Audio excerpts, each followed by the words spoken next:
Welcome back to for another edition of not another edition, day three of our E3 2021 recap.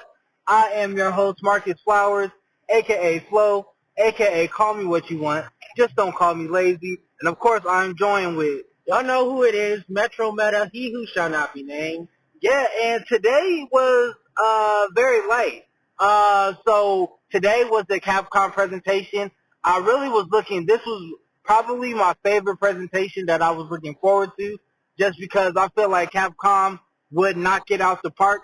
And I feel like even though they didn't really announce a lot, I feel like they hit it right on the nose. Nah, this was bad. Why?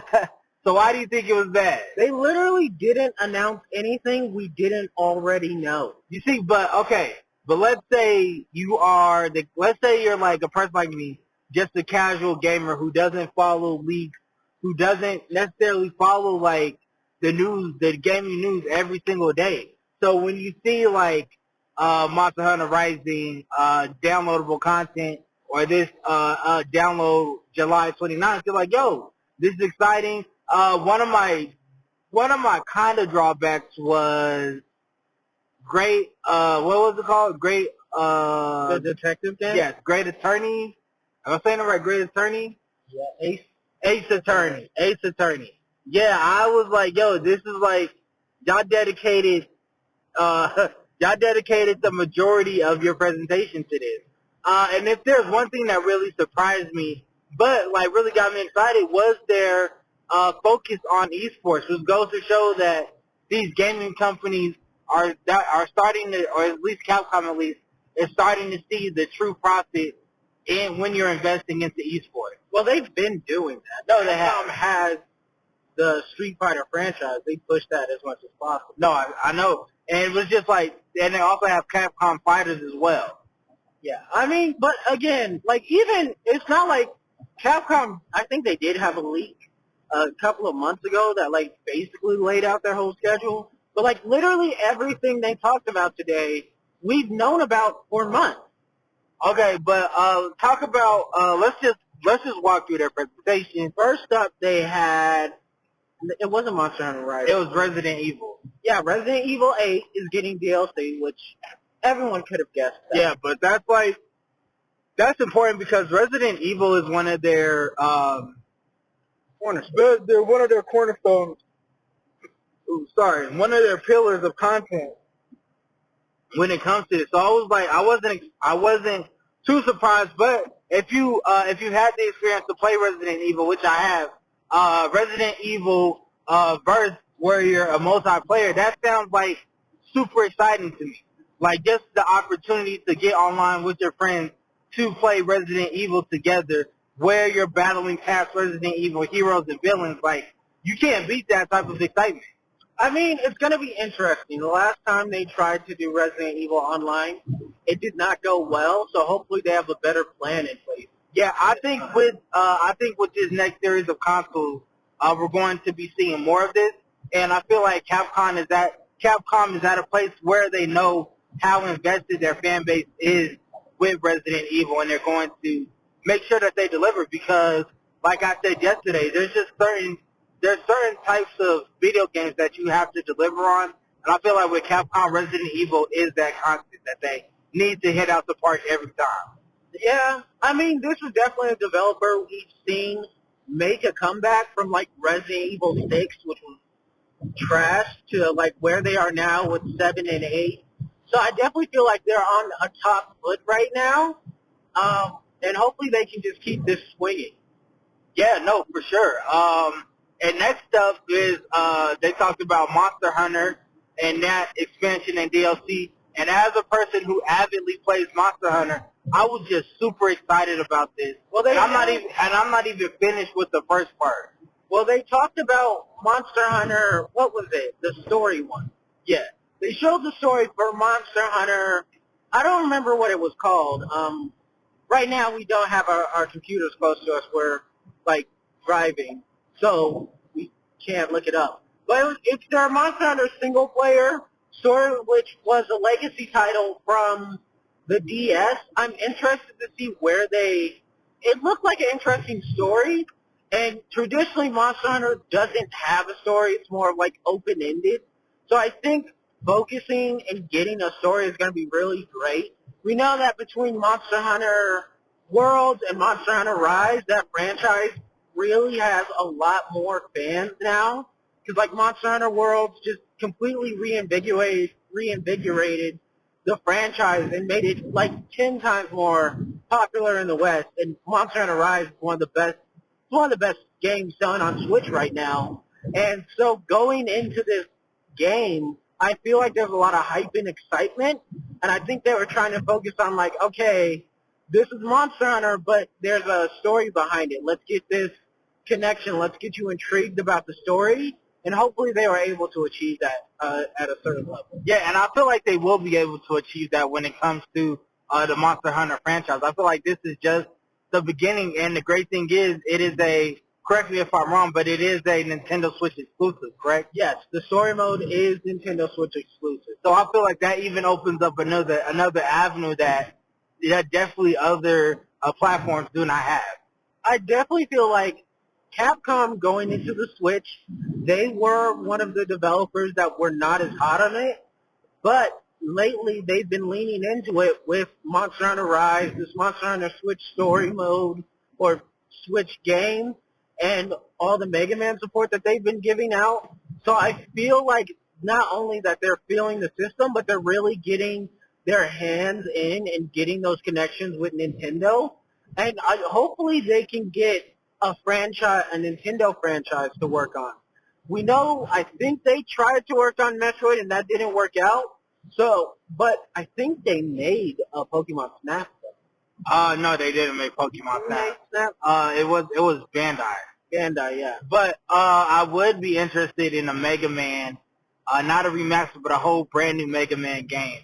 But moving on was Ace Attorneys, which took up the majority of the presentation, which, you know what, I get if that's like your type of thing.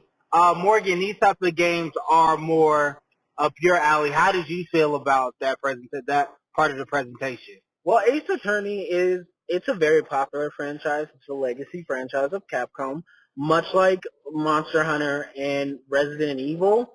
Honestly, these are games that were made but haven't been ported to the West, which is good. I feel like though Ace Attorney Ace Attorney fans have already been sold on this, so I don't know how much they really need to spotlight this. Honestly, I feel like people are more looking forward to, or at least I would be more looking forward to, a new Ace Attorney game. Something to, like, change it up. Or right, instead of just an expansion. Well, it's not an expansion. It's Ace Attorney games we just never got. Right. But I feel like, I don't know how long, because I don't keep track of the franchise, I don't know how long it's been, but every single time I hear about Ace Attorney, it seems like they're like, oh, they're porting over these Ace Attorney games, or oh, these are old Ace Attorney games. I'm like, let's get something new. Even if it's like a crossover, because Ace Attorney does have a lot of really good crossover games. Just something to like, because it has a lot of support. They've been doing so much to build up this fan base on Switch and PS4 with re-releasing the games and sales and stuff. I'm like, let's capitalize on this. Let's make a new Ace Attorney game so that people can be excited, and let's release it worldwide instead of just in Japan. Yeah, no, for sure. I definitely completely agree with you. Now, just lastly, we had the Capcom Fighters slash Street Fighter 5 showcase.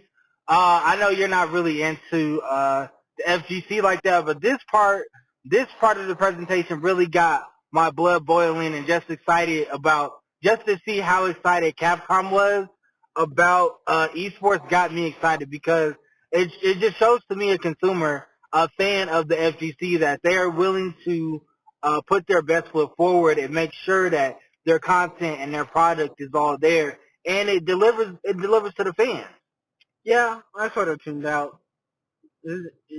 I feel like because people come to, because there was a huge negative reaction to this E3 in general, but to this show, and I feel like part of it is not everybody keeps track of esports, And if you're going to have an esports section in your E3 showcase, you should probably at least talk about something new. Even if you're still talking about esports, something new, like whether it's a new game, a new way of playing, a new like tournament or something, and not just talk to me about stuff that like people who are in the fighting game community already know and people who don't watch the fighting game community don't care about. Yeah, no, for sure, for sure. But overall, so what would you give this presentation? 3. 3 out of 10. I actually would give it a 7. I feel like it was serviceable. It got the job done.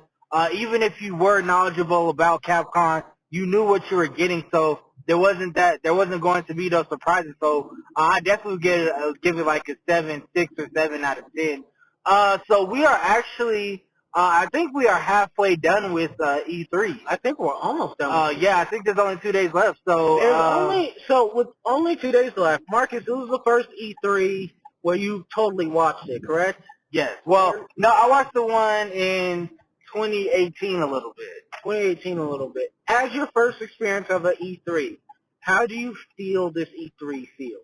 I do feel like there's just I feel like overall, all the companies haven't been like hitting it out of the park. I feel like they're missing that true home run, and I just think that's like across the board, and I think that's due to the pandemic and coronavirus and having to deal with everything.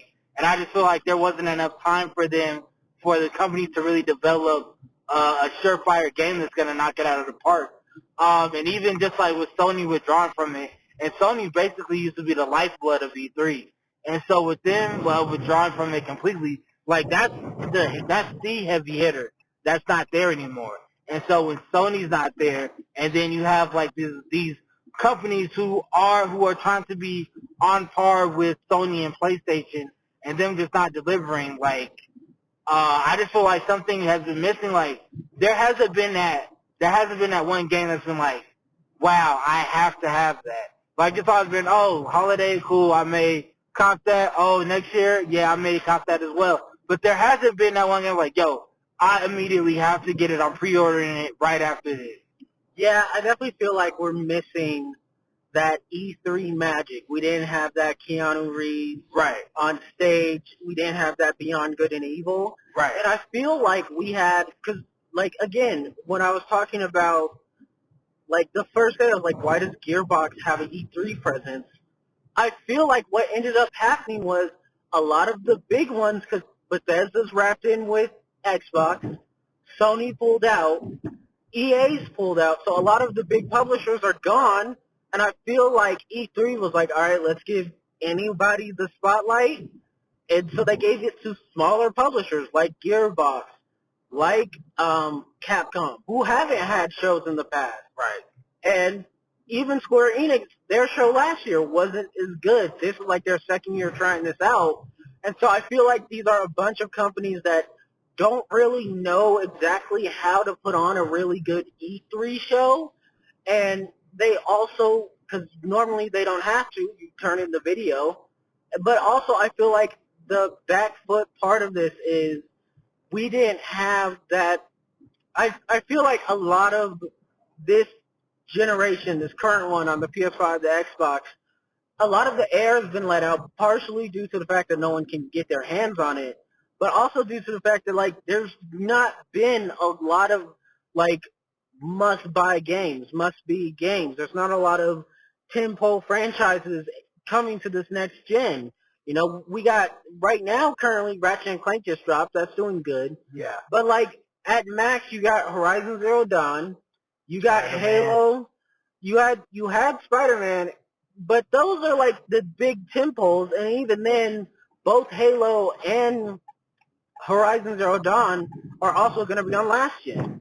And so I feel like people don't really feel in the mood to be wowed by this generation, and we don't really have, like, that new IP that's really pulling it. Like, when I think about, like, system sellers, like Horizon Zero Dawn was a system seller on the PS4 because you saw a giant robot and you're like, oh, I need to know what this is. But, like, now we know what Horizon Zero Dawn is. We have an ideal for the world. It's a legacy franchise that people expect, but we don't have that selling point on either of the franchises.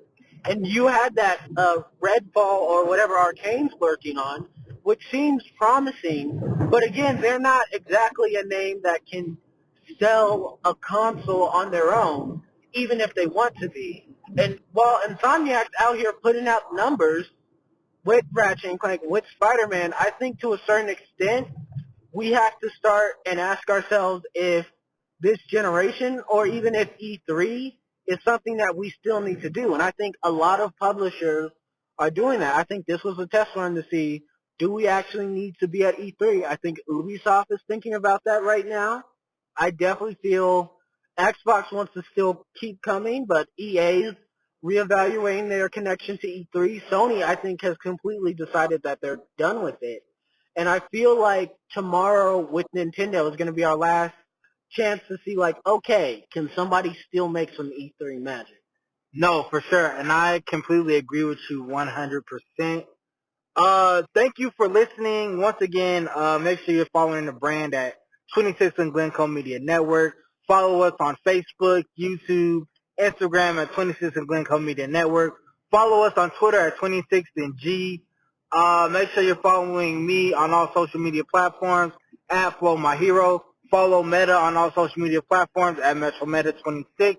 And until tomorrow, we actually have two podcasts dropping tomorrow. We have of course, we have our day four of our E3 recap reaction, and we also have a Batwing New 52 run that I did with my guy X the Exile, which is dropping tomorrow morning. So be on the lookout for that.